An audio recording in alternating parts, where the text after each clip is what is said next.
See? Charging through. They never know. Let's go!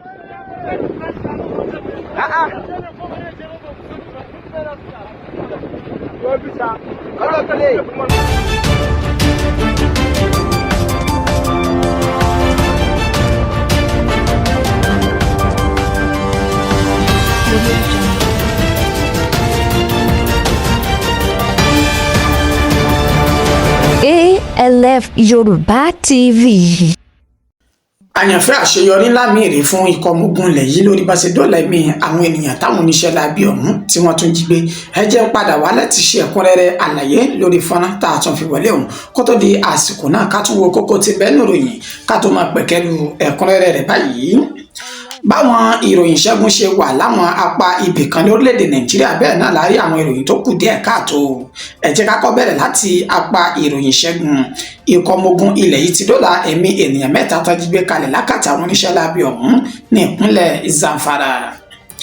bẹ́ẹ̀ ni ti ìpínlẹ̀ Plateau níbi tí ikọ̀ ọmọ ogun ilẹ̀ yìí ti dóòlà ẹ̀mí ọ̀dọ́bìnrin kan tó jí gbé pẹ̀lú owó tabua mílíọ̀nù 8 náírà táwọn ajínigbé ọ̀hún tán ti gbà nígbà tá sì fi pápẹ́ òfin mú 2 lára àwọn afurasí ajínigbé ọ̀hún. aburú ń ṣẹlẹ̀ lọ́pọ̀lọpọ̀ láwọn apá ibì kan ní ìpínlẹ̀ Katsina pẹ̀lú báwọn agbébọn wọ̀nyí ṣe ti gbalẹ̀ gboko lọ́wọ́ àwọn aráàlú ní ìpínlẹ̀ Katsina. ọ̀gọ̀rọ̀ ènìyàn náà tó ti ṣekú pa nígbà tá sì tún dúró lórí pé kàn máa mú owó orí mílíọ̀nù kan náírà wá ṣáájú kan tó lè gbégbé ayé àlàáfíà. lágùn òṣèlú Peter Obi ò ṣetán láti wà nínú ẹgbẹ́ òṣèlú kankan. ó fẹ́ máa kó fa àwọn ẹgbẹ́ òṣèlú tó kù nípa kó rí tíkẹ́ẹ̀tì gbà ló jẹ́ kó máa tinú ẹgbẹ́ òṣèlú kan bọ́ sínú ẹgbẹ́ òṣèlú míì. Felix Murka ló ṣe àlàyé ọ̀rọ̀ náà.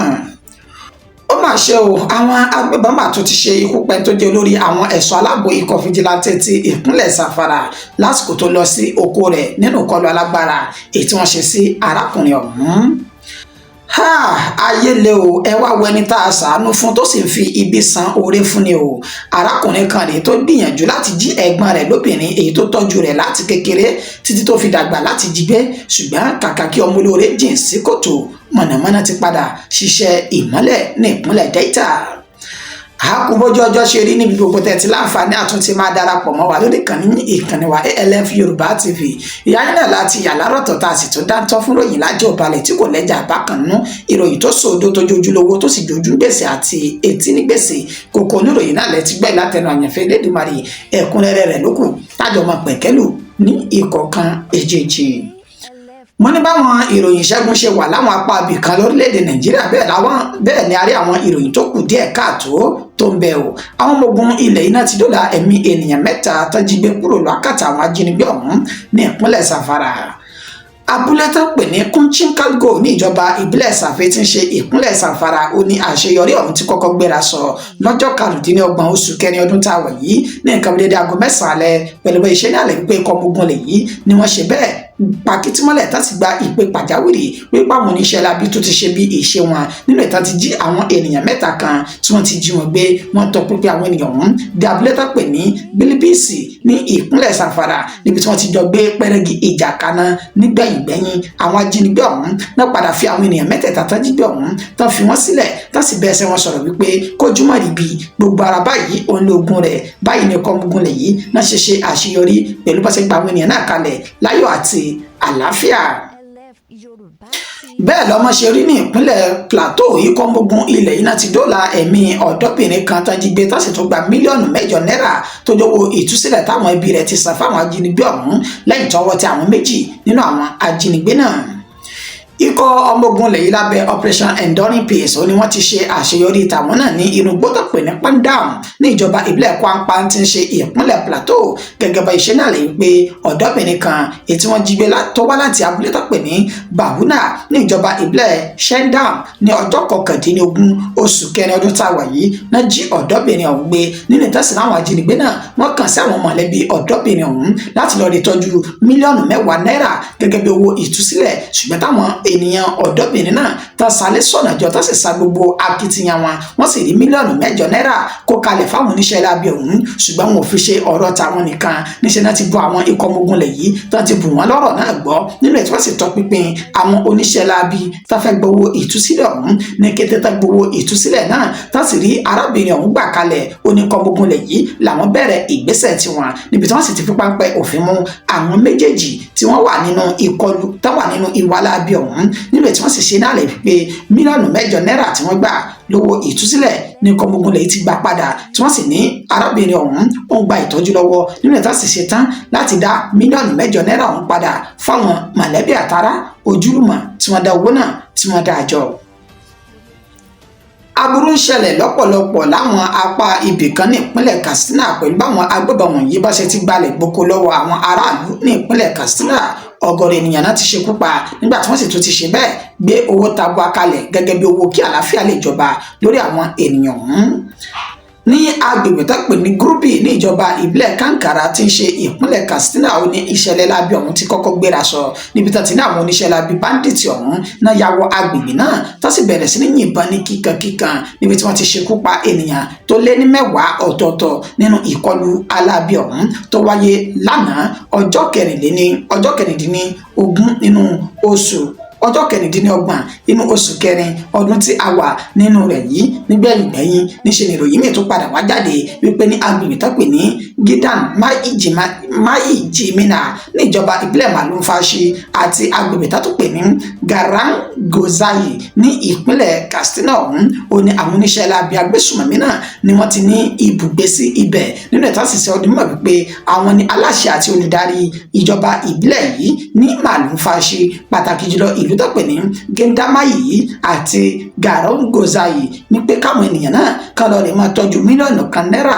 àti ọ̀kadà tó bá fẹ́ kí àlàáfíà kó jọba wọn ní bí bẹ́ẹ̀ kọ́ àwọn yóò máa ṣe ìkọlù ọ̀hún sójúlé sí ojúlé inú yẹ̀wù sí yẹ̀wù táwọn yóò sì máa ṣekú pa àwọn ènìyàn náà níṣẹ́ làwọn olùgbé agbègbè méjèèjì náà ti fi gbé bọnu sí ìjọba ìpínlẹ̀ Katsina wípé ká dákun ká dábọ̀ ká tètè wá báwọn dá sí ọ̀rọ̀ yìí nígbà táwọn míì sì dúró lórí wípé kò sóhun tíjọba lè ṣe fáwọn náà bá ń kó gàngàrà wọn lẹ̀ tó sì ń fi ìlú sílẹ̀ bá ọ̀nà ibòmíì tí wọ́n gbà bẹ̀ lọ. Lágbọ̀n tó òṣèlú Peter Obi ò ṣetán láti wà nínú ẹgbẹ́ òṣèlú kankan ó kàn fẹ́ máa kó ìfà àwọn ẹgbẹ́ òṣèlú tó kù pẹ̀lú bó ṣe ń fi ẹgbẹ́ òṣèlú kan sílẹ̀ wọnú ẹgbẹ́ òṣèlú míì láti rí tíkẹ́ẹ̀tì gbà gẹ́gẹ́ bí olùdíje sípò ààrẹ nínú ẹgbẹ́ òṣèlú gbogbo ni Felix Muruka ló ṣe àlàyé ọ̀rọ̀ náà.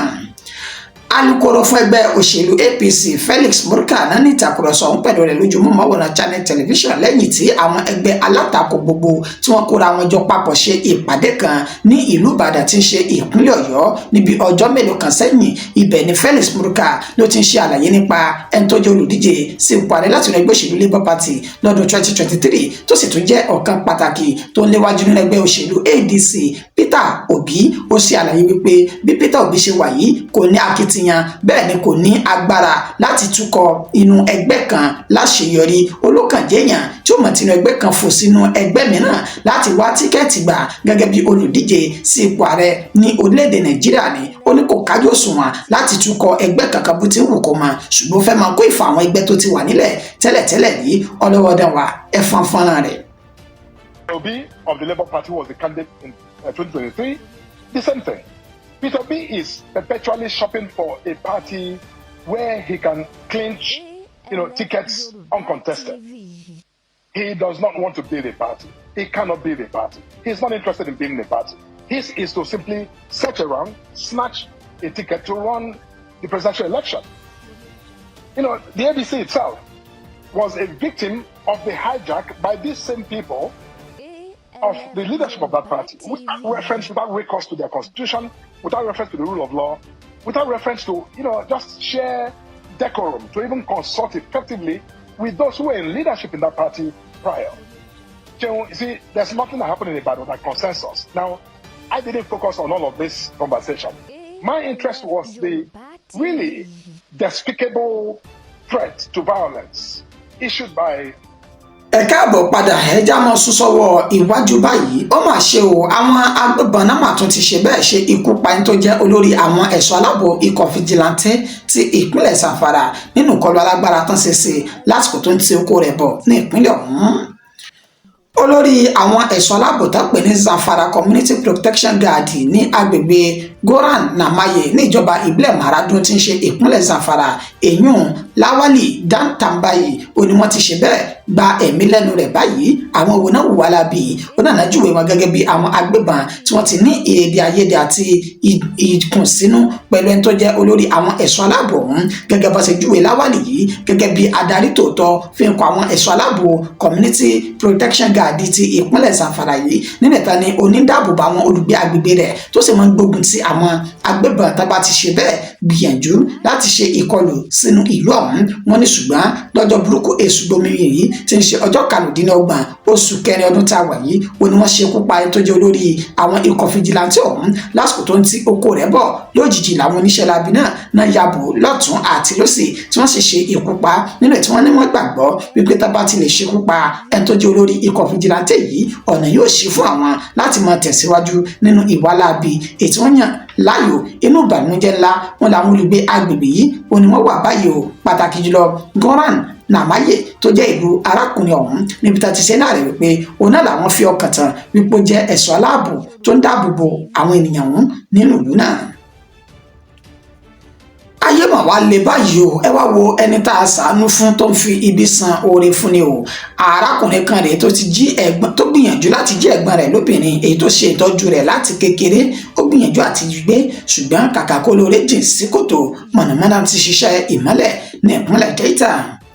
nínú fọ́nrán tẹ́lẹ̀ ó ṣe àfihàn rẹ̀ nígbà tí n bá ṣẹnu mi dédé síbi fún ti àsìkò yìí ní ṣe àlàyé nípa ọ̀dọ́kùnrin kan tó jẹ́ ẹni ọdún 29 èyí tí wọ́n ní ó gbìyànjú láti jí ẹ̀gbọ́n rẹ̀ lóbìnrin kan gbé lẹ́ni tí wọ́n sì ju ẹ̀gbọ́n ọ̀hún gẹ́gẹ́ bí ẹni tó tọ́jú rẹ̀ láti ọmọ ọdún 5 títí tó fi di ọmọ ọdún 15 tó fi odidi ọdún 10 ṣe ìtọ́jú rẹ̀ nínú tí wọ́n sì ní nígbà tó pé ọmọ ọdún 15 ọ̀hún ló gbìyànjú kúrò nínú ilé lẹ́yìn tí ọ̀rọ̀ lọ tó lọ bọ̀ tó sì dé ó gbìyànjú láti di pàpà láti jí ẹ̀gbọ́n rẹ̀ ọ̀hún gbé ṣùgbọ́n gbogbo akitiyan rẹ̀ kò mọ̀ wípé àwọn ajínigbé gidi kọ́ ni òun bá sọ̀rọ̀ nínú èyí tí wọ́n sì tọ pinpin rẹ̀ tí àṣírí rẹ̀ tó fi tú ẹ̀jẹ̀ ń gé lóní pété kọ́lọ́wọ́ ọ̀dà wá ṣèyókù fún wa nígbà tí n bá ṣẹ́nu mi ń dédé síbi mo wá kí oníyàn wípé ẹ ṣé ọlọ́bẹ̀ ẹ ṣé ẹ̀yin tẹ́ bá wa jẹ́ ẹ̀kọ́ àìbínú eré àtayọ̀ látọjọ́ máa fi pàdé nígbà lóhùn tábà tún mọ rírà lórí ìkànnì ALF Yorùbá TV mo kí a pé àpò àmójúbọ̀ṣẹ̀ tuntun ọ̀sẹ̀ owó ọ̀sẹ̀ gbéga àti iyì òlélẹ̀ yóò jẹ́ fẹ́ni kọ̀ọ̀kan wa ó dàbọ̀. What's your name? My name is Chukwemeka Destiny. Correct. Why are you here? I'm here because of the issue of kidnap. Who were you trying to kidnap? My auntie. Your auntie? Yes. This is your auntie. Have you stayed with her before? Yes, sir. How many years did you stay with her? I stayed with them for 10 years. At what age did you leave the house? I left the house about 15 years. When you were 15 years? Yes, sir. How old are you now? I'm 31. So what made you muster the idea that you want to kidnap somebody who took care of you as a child, fed you, saw you through school? What brought the idea to you that you wanted to kidnap her? I just want us to know why. Sincerely speaking to you, I am guilty of what really happened. We know you are guilty, but why? Just tell us why. I don't know what came over me. I can't tell. It's devil's work. Yes, sir. It's devil's work. Yes, sir. So supposing you trained somebody, saw somebody through school. Do you have a wife? Yes, sir. How many children? 2, sir. Alright, supposing you have somebody staying with you and when the person gets to a certain age, he leaves the house and tries to kidnap you, how will you feel? I'm not going to feel good. Alright, I don't have much to say to this guy because it's a very sad story and he's claiming he's remorseful, but you never can tell because he has been caught. How much did you pay for her to be kidnapped?